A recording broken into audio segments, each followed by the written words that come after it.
as I go about my day to day, personally, and I'm interacting with different businesses, and how if they had just mastered a portion of what you've been able to put together, it would be better. Because I think sometimes with businesses, the leaning sway is profit over customer service, and so they build it, or they factor in, oh, we're going to have so many complaints, we're going to have a certain amount of customer complaints, that's just the course of doing business, and we're going to have employees that are not happy with their job, but they're going to come because they need the paycheck. That's just the product of doing business. But I think it's more effective all around with employees, customers, the leadership at the top, when they embrace a philosophy as you have. I think and you are, I guess, what we consider a small business, but when I transition this to bigger business, the only bigger business I think that is any way similar to what you do, and I don't even eat there, it's like Chick-fil-A. Like, they have awesome customer service, and everybody's just happy, whatever. But it just seems like it's more effective. And when it comes to employees, I'm assuming it's a lot of dollars investment that you put into training an employee. So if you create a positive environment where somebody wants to stay there, grow there, become their best, it's less money you as a leader of the company have to put out, bringing these people, finding, oh, that one didn't work, let me interview somebody else, let me get somebody else, So, it was just amazing. Let me tell you quick, I was writing some notes when you were talking. Okay. I don't want to interrupt you, because you just said some really important things. The one thing, the client satisfaction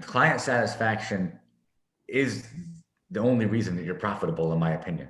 But yes, every business is in business to make money. Otherwise, you're out of business. So that's goes without saying. But if your product is a service, our product is a service, and most people's products these days are services, unless you're a manufacturer. It doesn't. Even if you're a manufacturer, you can have the best widget in the world. If your client satisfaction and the customer experience isn't up to snuff, they're going to go somewhere else. It's not just about that you have the best one, because I believe underneath it all, people just want to feel good, and they want to feel connected, and they want to feel as a customer that they're being valued. It's all these things that are unspoken that we all, as consumers, all know that we like to feel that way. You gave an example of Chick-fil-A, and I have been there and I like it.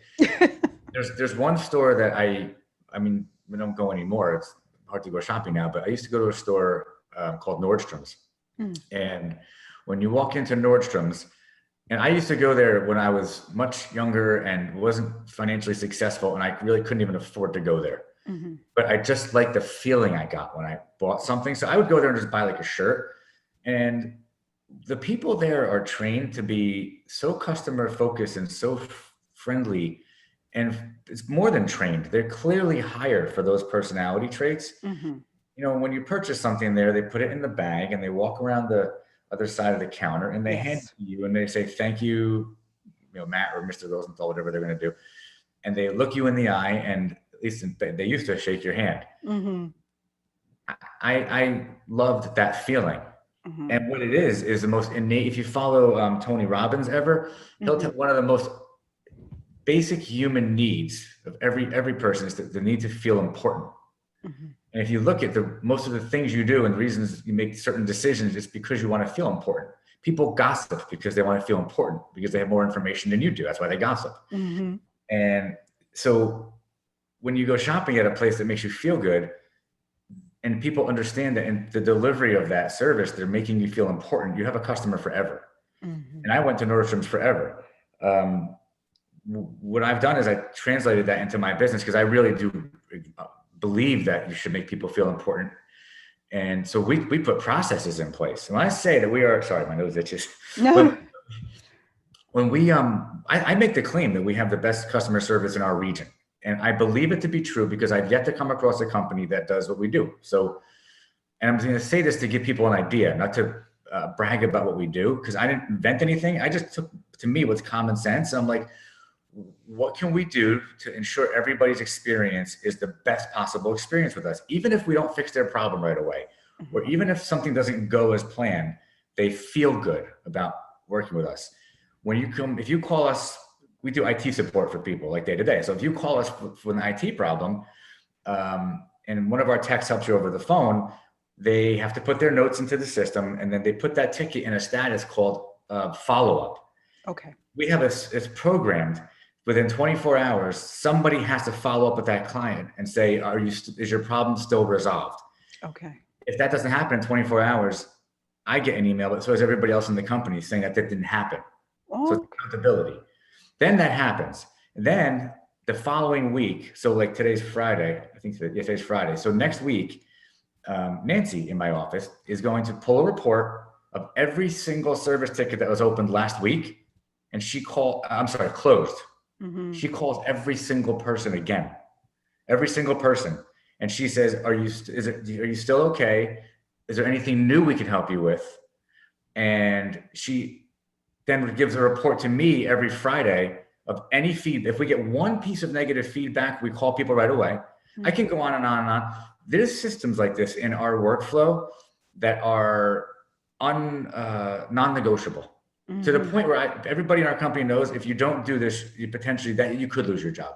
Wow. We'll train you, but if you become like a repeat offender, because I know that the people on the other end, they love getting those phone calls. They love that we're so accountable to them. Mm-hmm. They love that we care about them so much. And so I know we have a limited amount of time, but I can tell you all these processes we have in place. I don't know a single person, a company that I've come across in our industry, in our region at least, that has anything like this in place. And the reason I know that is because anybody I've ever spoken to that we've taken on from that left other companies, what they complain about is people, the dropping of the ball on a regular basis, not getting things done. And it's accountability. Mm-hmm. I've never heard of anybody saying, oh yeah, they had a system where they would follow up. I've never. So I'm not doing anything special. I'm just applying Nordstrom's to my IT service. What worked for you? Okay. Yeah, and it feels good, and people are happy. They feel good, and that, to your other point, that client satisfaction, we have a very, very high retention rate because people like working with us, and they give us a little bit more of a benefit of the doubt when something goes wrong because we do make mistakes. Mm-hmm. We do make a billing mistake sometimes. We do sometimes not fix the problem right away. We're not perfect. Everybody, you do your best, and sometimes you have a complaint. Mm-hmm. But when that complaint comes in, I no longer feel pain from it.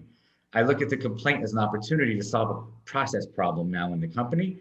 And every complaint is looked at as something, how do we avoid this complaint from ever happening again? And we're consistently improving. Okay. I have somebody in my company whose title is manager of process and workflow. All he does is figure out how to make us more efficient and service our customers better. That's his job. Great. Right. So sorry, I wanted to tell you that because I think that's valuable to people in business. Yeah. That's how you stay in business through a pandemic. That's how you retain customers. That's how you build friendships with customers and real meaningful relationships that are built on trust.